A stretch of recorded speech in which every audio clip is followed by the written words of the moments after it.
Hey man, welcome back to Man Time. Today's episode, we are going to see if we can figure out why my tractor won't steer.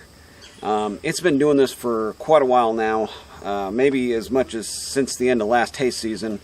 I think I was fighting it through the field on that last cut, or pulling the round baler on the last baling at the end of last year. And at the same time, it stopped steering when it was hot. It started leaking fluid up and through the steering wheel, through that shaft that connects on the top of the hydrostatic steering box. So today we're going to dig into it, see if we can't figure it out. I rebuilt this cylinder a while ago. I want to first start by breaking those lines at the cylinder, seeing if there's any air in the lines, and then moving on to things that, like maybe the pump or I don't know. We're going to try to fix it. Welcome to Man Time.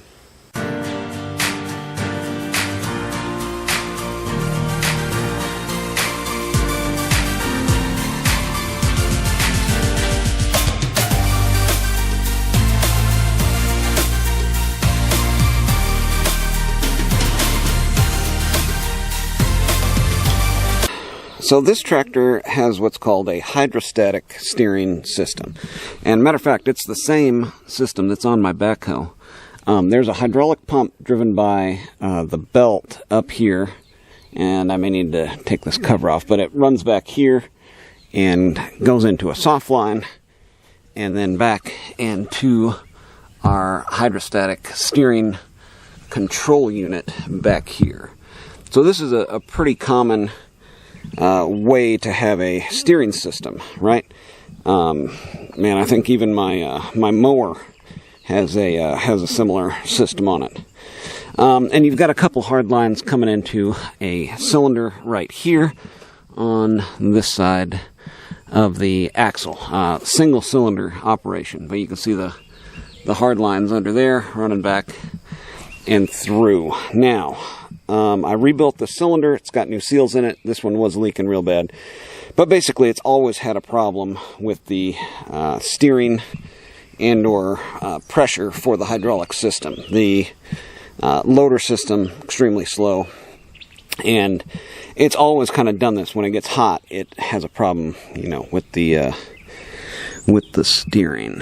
So we are going to try to figure it out. But yeah, it's independent of the main hydraulic system. There's a reservoir right up inside of here that then feeds down and cycles through.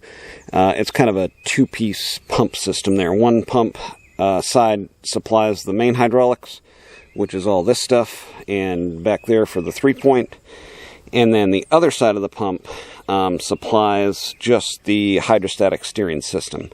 So you need two things. You need a pumping unit here, and you need the control unit here, which diverts the fluid to and from either side of the cylinder.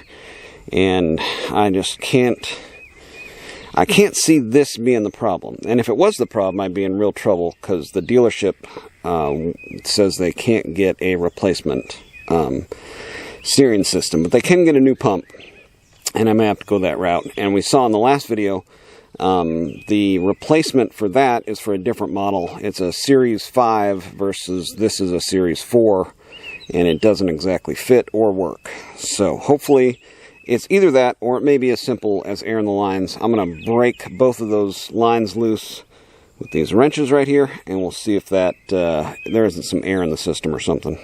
Yeah, so there's a couple things that are throwing me off on this little goose hunt. One is that it seems to work okay until it gets hot.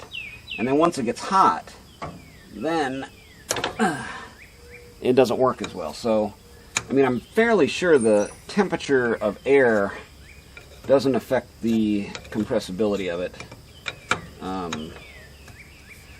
So I don't think it's got air in the system, but it could. So we're going to loosen this up and see if maybe there's an air coming out of there. This is the proper method to get that hose to free up out of the fitting there.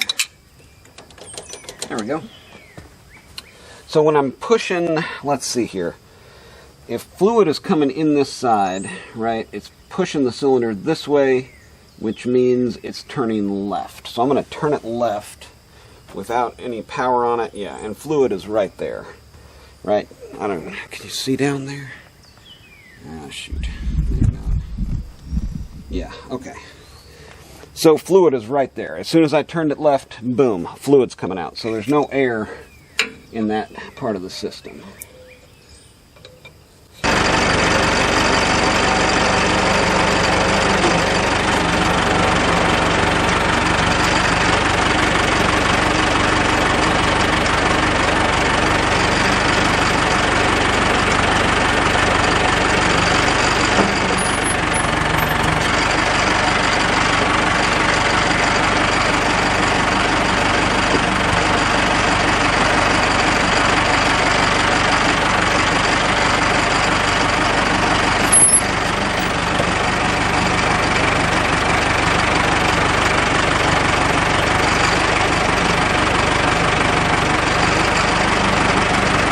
So there's what the tractor's doing. Even when it's cold, it's still not performing like it should. With the tires off the ground, spin it, tires move, no problem.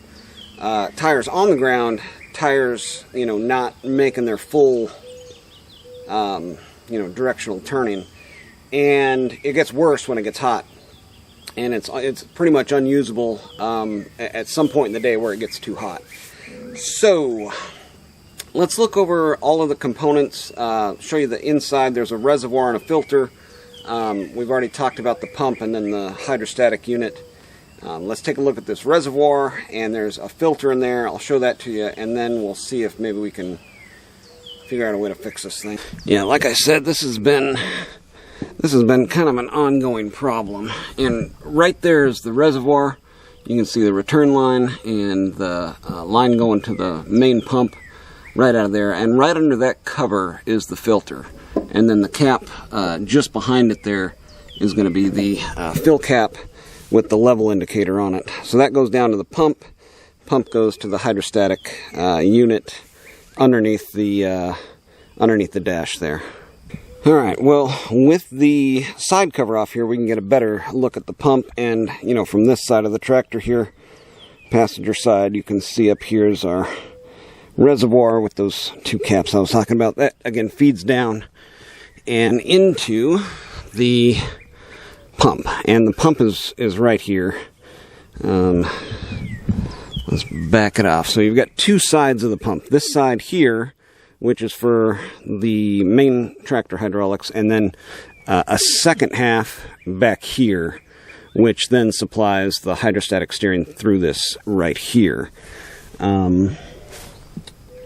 Yeah, let me just, before I jump to any conclusions here, let me break, I guess the hose up here is coming out of the bottom of that reservoir. Let me just make sure fluid is free flowing out of there before I go to the worst option, I guess, is going to have to be changing this pump out. But I did see that there is some available. And man, so it's actually inside the case here, but still driven off of a belt. That's interesting. I guess this part of the case is just the mounting point for it. But interesting there. It's going to be a whole lot easier. I mean, the worst case option I have is to have to replace that pump, but that might be the case. Alright, so what we covered so far, you got the reservoir with a filter, that return line, and line that goes into the pump. Pump then back to the hydrostatic steering box at the end of the steering wheel. Hopefully this stuff is helping you out. If it is, make sure to subscribe and hit that thumbs up, notification bell, whatever you want to do there. I know it sucks having to give Google your personal information, meaning you have to have an account to do all that stuff. If you would, though, go through that process so you can subscribe to the channel, help other people find this video. There's not a lot out there on this type of tractor, no steer type of situation, and hopefully this video will help you out going through the entire system to find actually what's wrong, and we can get a fix for it. And so I guess we're on to step 3. So if I was doing this from the start, like it just started happening, it wasn't like a slow progression. First, check and or change this filter, basically change the filter. 2, check for leaks or air in the lines at the cylinder, which we just did. And then 3rd, crack this, make sure that fluid is freely flowing to the pump by indicating there with the fluid running down the line. So fluid is right there at the inlet of the pump. The steering kind of works sometimes. There's no air in the lines, and we've got a clean filter. I think at this point the only thing that it could be is this pump. Right, well, I did actually order another pump because I don't really see any other options for me at this point. And there's one more option.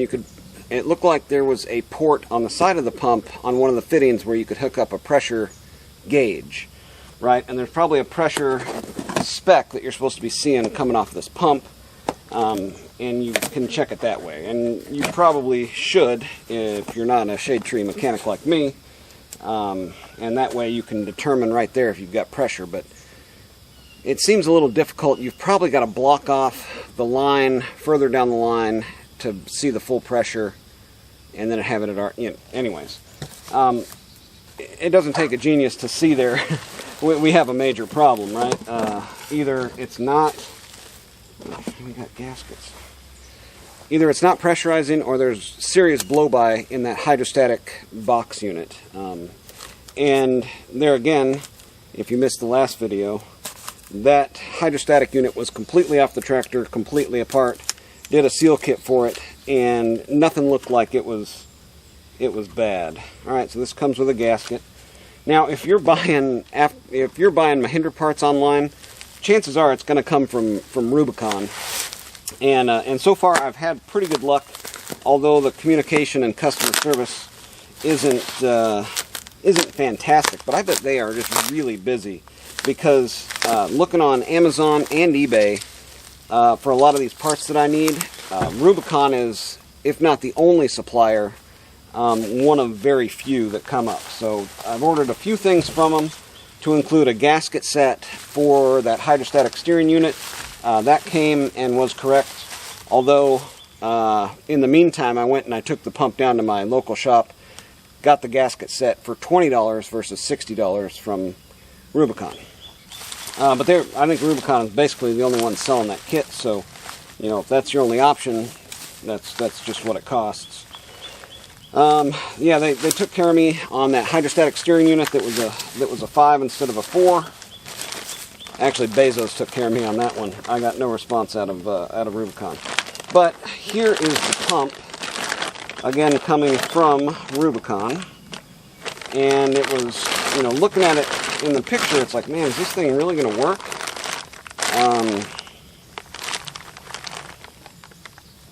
I don't know.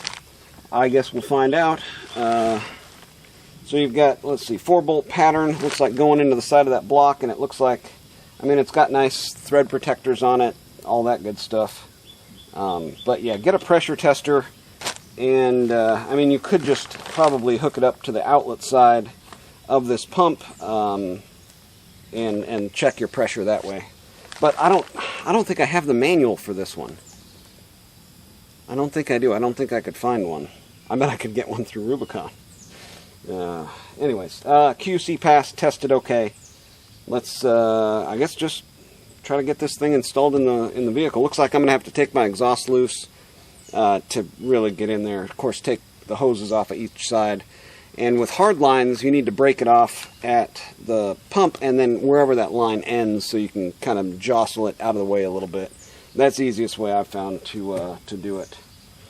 But this looks correct. 2 big ones on the top, 2 small ones on the bottom, or wider at the top, smaller at the bottom. Let's double check before we try to put this in. For me, right now, the barndominium is not finished. It's going to be super nice to either be doing this while, I'm in the building or underneath the cover on the outside. Right now, I'm just doing it like I always do it outside. So, it's important for me to be able to make these repairs quickly, like before the rain comes or whatever. So typically I will buy something like that and then make sure that it is all correct before I go and put it back together. So What I'm seeing right now is the mounting plate on that one is the opposite of what this one is. So you've got return lines coming in here and here.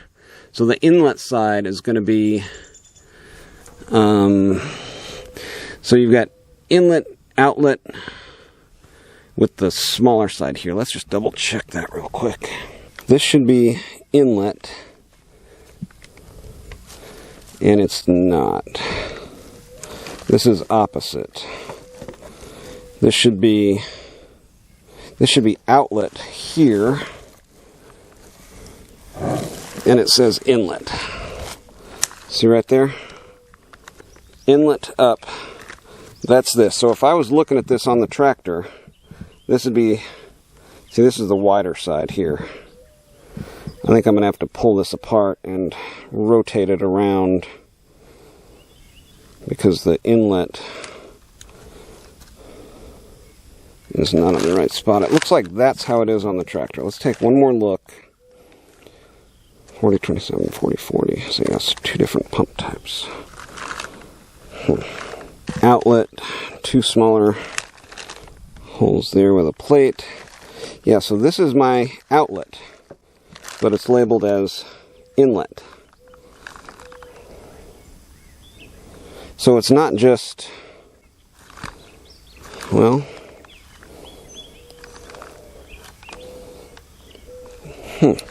see, and this one has got 3.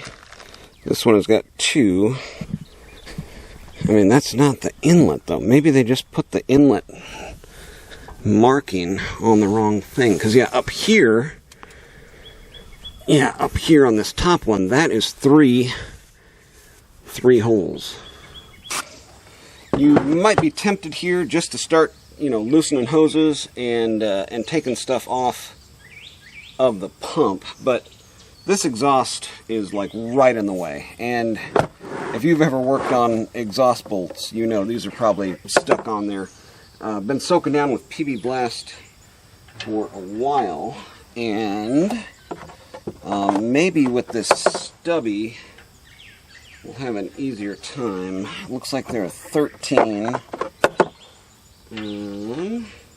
Yeah, 13, and there's an access hole through here where maybe I can get a swivel and an extension on there to try to get down and break those free. But either way, it's going to be a tough job.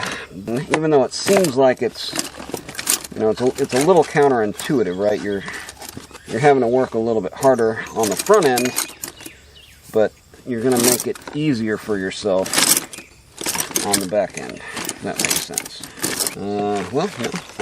Here we go. I got some swivel sockets here. Impacts. I guess I'll just use those. So I've got this set of swivel sockets from Pittsburgh, and then I've also just got a swiveling extension for a impact. This black iron typically denotes impact type stuff, but let's see if the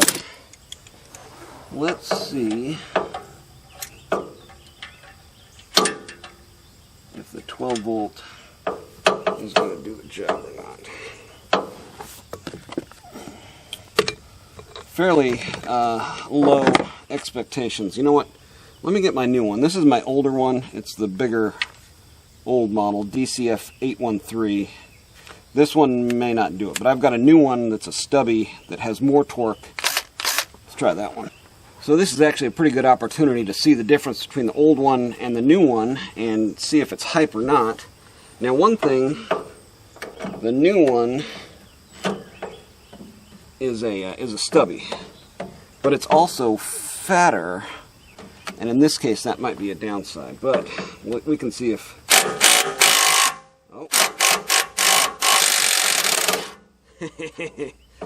old school got it done. Old school got it done, and that was going right into the exhaust manifold. Awesome. See, the difference in the two of them is one is much fatter, and that would have actually not been as good in this case, the fatter versus the skinnier. But the length is, so this one may be better for some of the other ones coming up here. That one is hidden. above the exhaust itself. Okay. Dang, we are 2 for 2. PB Blast. Oh, there's anti-seize on there. That's why those were coming off. They actually did that right. And that was the tractor shop that put on my loader. Now this one is going to have to go in through there. That's going to be a little bit of a reach. So what I want is the most extension that I can get. Let's see if I've got another extension here. Yeah. Okay, look at there. Oh, the go bag. Now I can probably get in there like this.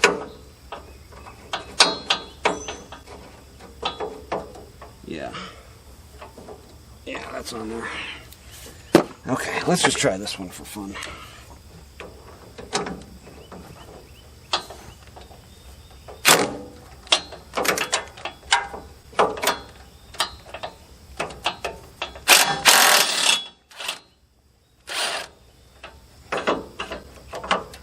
Okay, 3 for 3. That one actually has quite a bit more torque. You can actually feel it. It was trying to just come off of the nut because there was so much torque. It was just, you know, trying to unseat itself. All right, 13. Oh, look at there, 13 right off the bat. Armstrong. Oh, this one's open end only. That's no good. But it's nice and loose, thanks to the anti-seize. Well, you can see there we've got our exhaust pipe disconnected, and it's pretty neat the way this system works out. It comes down, and actually there's a mounting plate here. I think this was supplied with the loader, with this new exhaust, you know, and this flange here that welds onto the frame and then holds the muffler and the exhaust pipe. But now you can see we have got a nice clear access. And basically what you want to do, again, is break both sides of these hoses. So you've got a little wiggle room in there then to get the pump out. So I'm going to get all these hoses off, try to capture a lot of that fluid. That stuff isn't cheap. And the power steering fluid, if I didn't mention it, it calls out for AW46.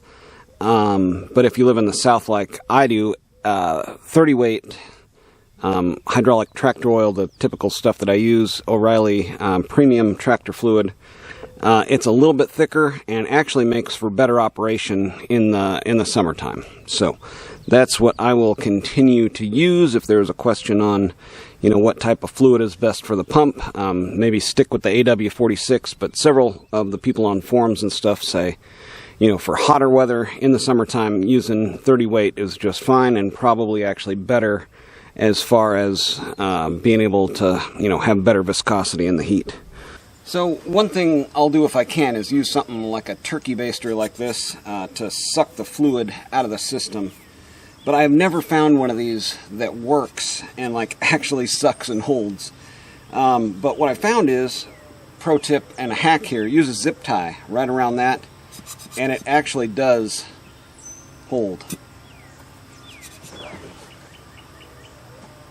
Got our drain pan, got stuff draining, and just wanted to show you here. There's a bolt like way in the back there that is just really impossible to get off. Of course, these Allen head screws, 3 of those. But what I did, I took it loose back here at the hose, and same here with the hose. Just completely removed some of these hard lines to make it easier. And then, of course, this one is free and loose at both ends. But this big return line is my main kind of problem, and the pump is loose at this point. The hose is able to spin freely in that rubber boot, but I think I'm going to try to back it out and then pull it off with this return line on there. Those 3 Allen heads are all pointing right there at the block, and you've got your exhaust manifold right above that. So yeah, so this ought to go just fine. I'm envisioning this going really smooth.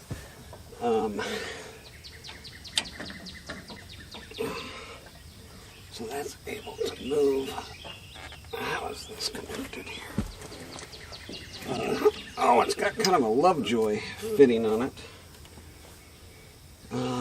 More pressure. Okay, so it's hitting that return line. Oh, there we go. Okay, so there we go. Now I can get to it and get it off of there. Alright, so now we got both units on the bench.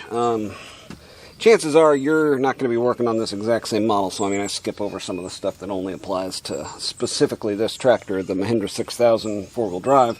But you can see here, this has what's often referred to as a Lovejoy. That all looks to be in good condition there. I was able to get this this last fitting off with this kind of loose, and I was able to rotate it a little bit with that hose fitting or hose clamp loose on the return line for the main hydraulic system. One thing you can do there, and the only way that I was able to get that one off, put your Allen in there and then get a crescent on it, and then you can turn them both at the same time there, and able to break it loose that way.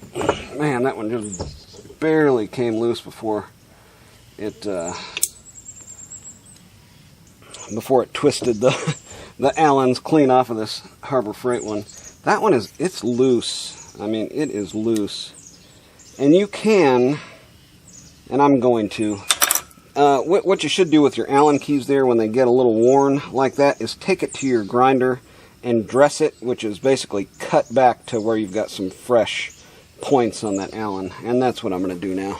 Yeah, it even looks like these are probably SAE, even though I ground this one off. So this one's a 4.5, and the other Allens that came off of here were a 5.5. Very odd, but a much better fit with SAE tools on here. So I don't know. It's a very metric tractor, right? Made in India. Maybe they're adopting some SAE stuff on there, because the hydrostatic pump was an Eaton, and it also was SAE stuff.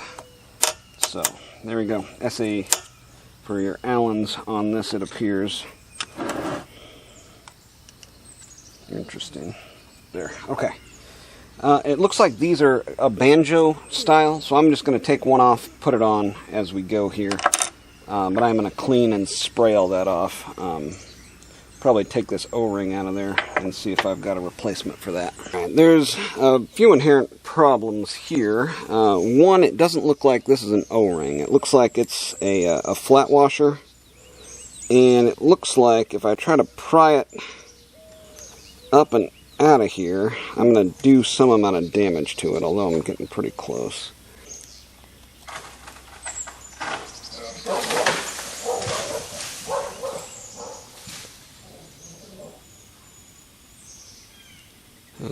That was a big tree branch that just fell.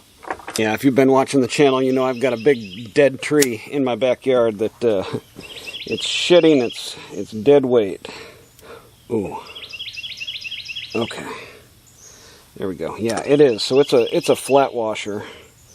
Yeah,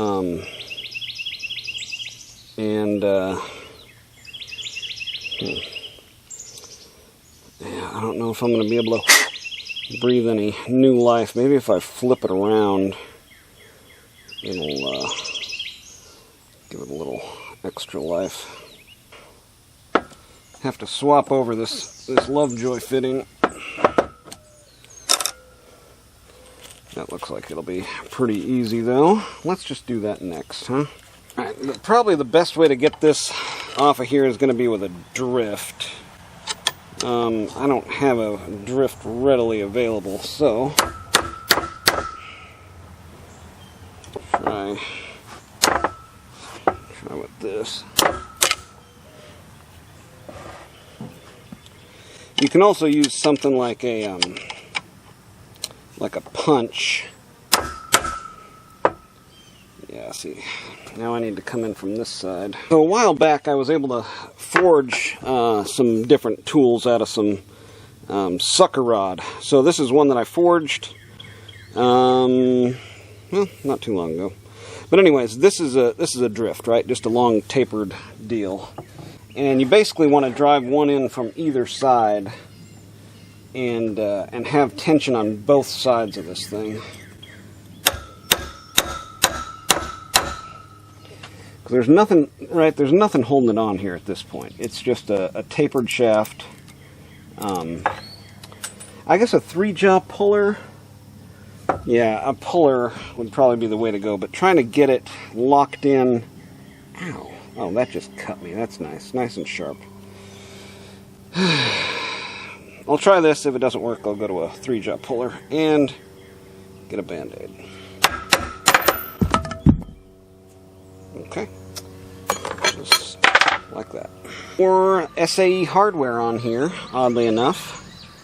And maybe not oddly enough, really. Mahindra, if you don't know, fun fact, Mahindra was originally, I don't know if it was spawned or they just picked up manufacturing, but they were making Jeeps during World War II, and a lot of their design and inspiration of making stuff was Jeeps, and so they probably had an SAE kind of network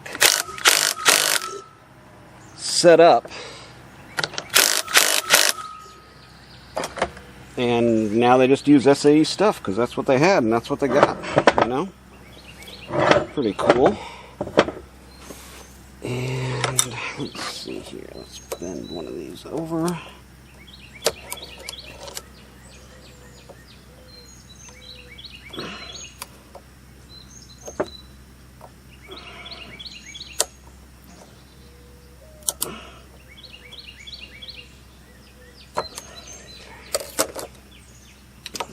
We'll just take the screwdriver. There we go. Okay, all set there. Next I'm just going to be moving over and transferring stuff from this one to this one. Something really interesting here. You can see there's a through hole down through there, but if you turn that, all of a sudden there isn't a through hole, right? So this, I guess, bolt is indexed to where it's going to allow flow or not allow flow. So I've got a couple punch marks showing that this needs to be lined up with this flat across there, and that makes that an actual passage versus just a block off. I envision this going super smooth. Nope, that's not how this is going to go. Okay, first thing I want to do is just get it in here enough to get some of these Allens in.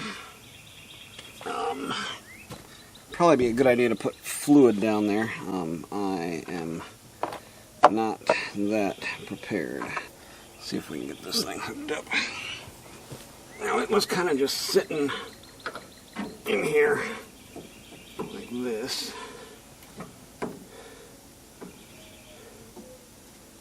And that's right, this thing was able to come out over to here and down and onto it. No, this was in there. That's right. Okay, so let's get this in here. Uh-oh. Uh-oh. Oh, my Lovejoy. It's got these pieces in between the Lovejoy. Son of a gun.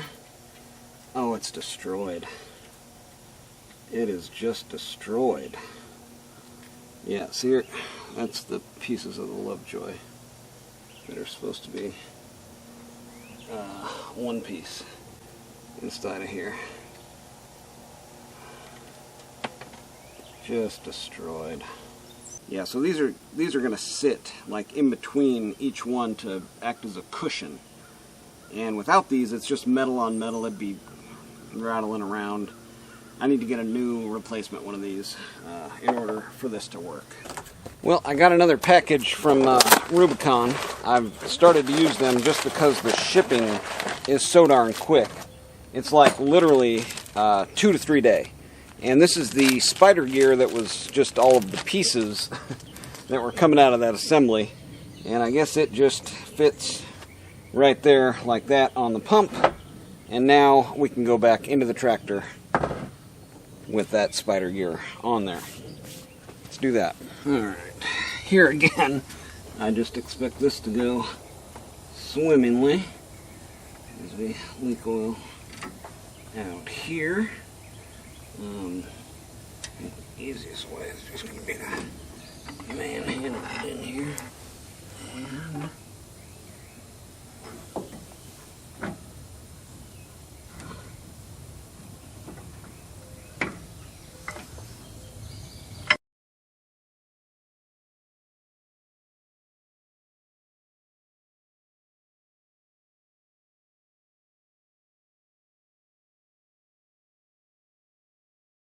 alright, well, I got it back in, but there's a bolt on the back behind this pipe, and it sticks up off of the pump back there. It's extremely difficult to get that one started and then actually getting turned in.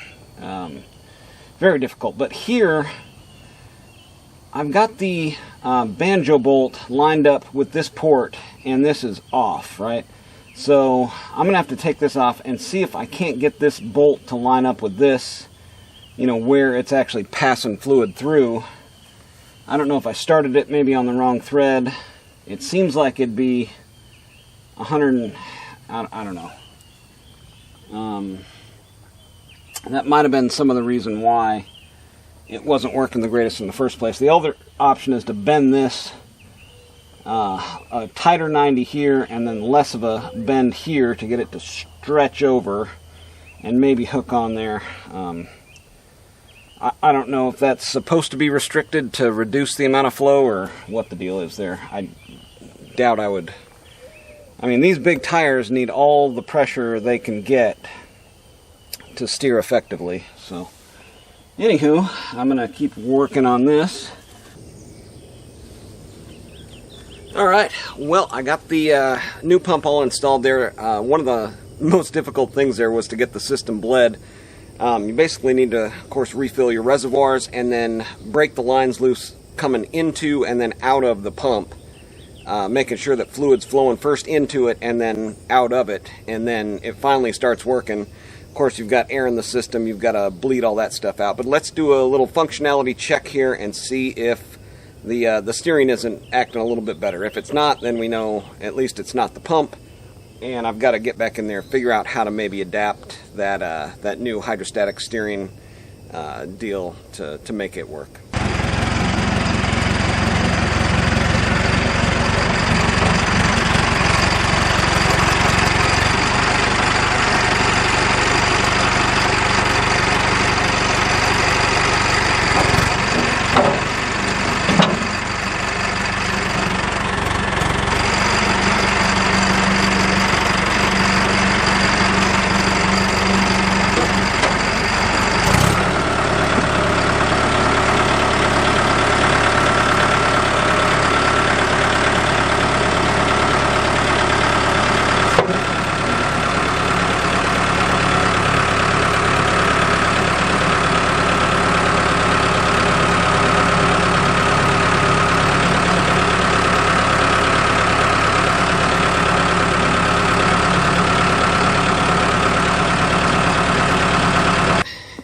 It's definitely not 100%. It's hard to say.